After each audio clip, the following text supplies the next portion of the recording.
In 1922, 6 innocent lives were brutally taken in one of Germany's most chilling unsolved murder cases. The Hinterkaifeck murders have baffled investigators, haunted locals, and sparked countless theories that stretch from simple personal vengeance to the possibility of Nazi involvement.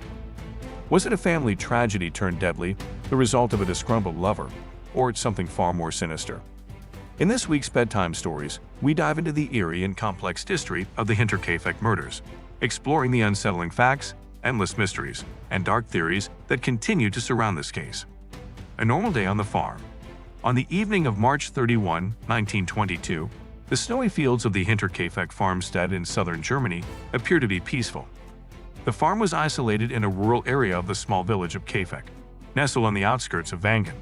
The land was mostly self-sufficient, providing for the Gruber family, farmer Andreas Gruber, his wife Cecilia, their daughter Victoria, her 2 young children, and their maid, Maria Baumgartner.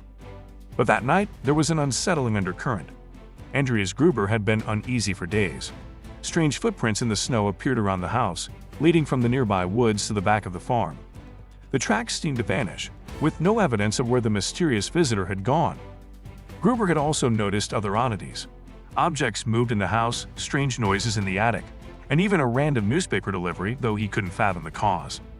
Despite his concerns, he declined a neighbor's offer of a gun for protection. Little did they know, that evening would be the last time the Grubers and their maid would ever be seen alive. 4 days later, it wasn't until April 4 days after the murders, that neighbors discovered the gruesome scene. The bodies of 6 people were found in the barn, hidden beneath a pile of straw. The bodies were disfigured and soaked in blood. Each victim had been bludgeoned with brutal precision. Andreas Gruber, his wife Cecilia, his daughter Victoria, and her 2 children were all found piled together, while the maid, Maria, was found in her bed. What was even more chilling was the possibility that one of the children, Victoria's daughter, may not have been dead when she was hidden under the straw. Reports suggest she had pulled out clumps of her own hair in the agony before succumbing to her injuries. A terrifying image of violence and desperation unfolded in the cold darkness of the Hinterkaifeck barn that night. A chaotic and botched response. Inspector George Gruber led the investigation, arriving from Munich to gather evidence and piece together the crime. However, the scene had already been disturbed. Household items were moved, and several neighbors had visited the farm in the days after the killings, adding to the confusion. Despite this, valuable evidence was still collected. Large sums of money in the Gruber household ruled out robbery as a motive, and the fact that the animals were fed and the cows had been milked suggested that someone had been living at the farm since the murders. It became clear that whoever was responsible had not just committed an act of violence, but had lived in the house for days afterward, perhaps intending to take over the farm. The police also uncovered that the Gruber family had been involved in incestuous relationships, which had been a source of local shame and resentment.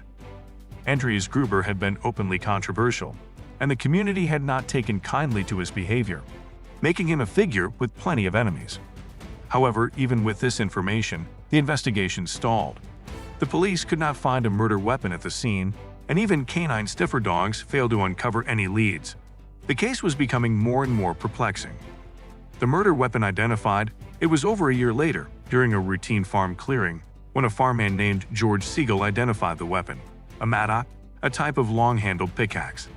The mattock was believed to have been made by Andreas Gruber himself and kept in the family's tool shed. This revelation gave the investigation new direction. The precision of the cuts on the bodies suggested the killer had some experience with agricultural tools, knowledge that could point to someone familiar with the farm. But despite this, the investigation still failed to produce a clear suspect. Gruber continued his work for the rest of his career, questioning over 100 people in search of answers, but the case remained unsolved. A tangled web of motives and lies. Several theories emerged about who might have been responsible for the Hinterkaifeck murders. One key figure in the investigation was neighbor Lorenz Schlittenbauer.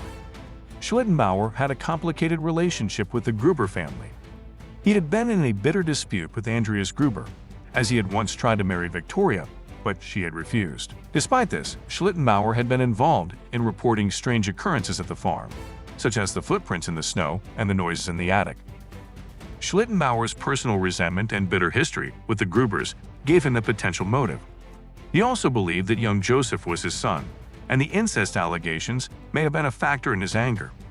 Schlittenbauer was one of the first to discover the bodies, but his involvement in the discovery made his actions suspicious.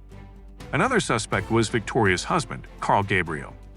Gabriel had been presumed dead after a mine explosion during World War I, but his body had never been found. Some theorized that he may have returned and killed his wife, his father-in-law, and perhaps even his son Joseph. Gabriel's possible revenge against the family for the incestuous relationship between Andreas and Victoria gave rise to a more personal motive for the crime. A political motive?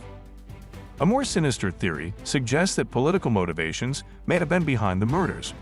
Andreas Gruber was known to be a Nazi sympathizer and had openly expressed his political beliefs.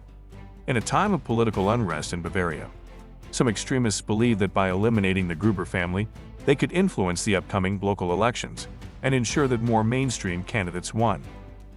One suspect tied to this theory was Adolf Gump, a member of the Freikorps Oberland, a group originally formed to fight communism, but later shifting its focus to supporting the Nazis. Gump's name surfaced early in the investigation, but he could not be located. Interestingly, a death confession decades later suggested that Gump and his brother Anton may have been involved in the killings. The connection between the Grubers and the early Nazi movement adds another chilling layer to the case. Escapees and mental illness. Some have suggested that the murders could have been the work of an escaped mental patient. Joseph Pertell, a man with a history of mental illness, had escaped a hospital in 1921 and was believed to have been in the area at the time of the murders. This theory adds another layer of complexity to an already puzzling case, as it brings the possibility of a random act of violence rather than a politically motivated attack. Even the infamous serial killer Friedrich Heinrich Karl Hartmann, known for his vampiristic tendencies, has been linked to the Hinterkaifeck murders, though his usual targets were male prostitutes. This makes his involvement in the murders unlikely but adds to the list of potential suspects. A case that remains unsolved. Despite years of investigation and numerous theories, the Hinterkaifeck murders remain unsolved. Inspector Ryan Gruber worked on the case for the rest of his life, but he was never able to uncover the truth. New investigations in 2007 concluded that critical evidence had been lost or mishandled during the initial stages, making it unlikely that the case would ever be solved. Over time, the farmhouse was demolished, and only a small memorial now stands at the site of the murders, commemorating the victims. The Hinterkaifeck case continues to fascinate and haunt those who delve into its mysteries. With no definitive answers, the tragic deaths of the Gruber family and their maid remain one of the most chilling unsolved cases in history. The mystery lives on. The Hinterkaifeck murders remain one of Germany's most enigmatic and terrifying true crime stories. Was it the work of a deranged individual, a political conspiracy, or a vengeful family member? We may never know for sure, but as long as the mystery endures, so too will the dark intrigue surrounding it. The case may have slipped from the pages of history, but its haunting legacy continues to capture the imagination of those who dare to dig deeper into the twisted events of that fateful night in 1922.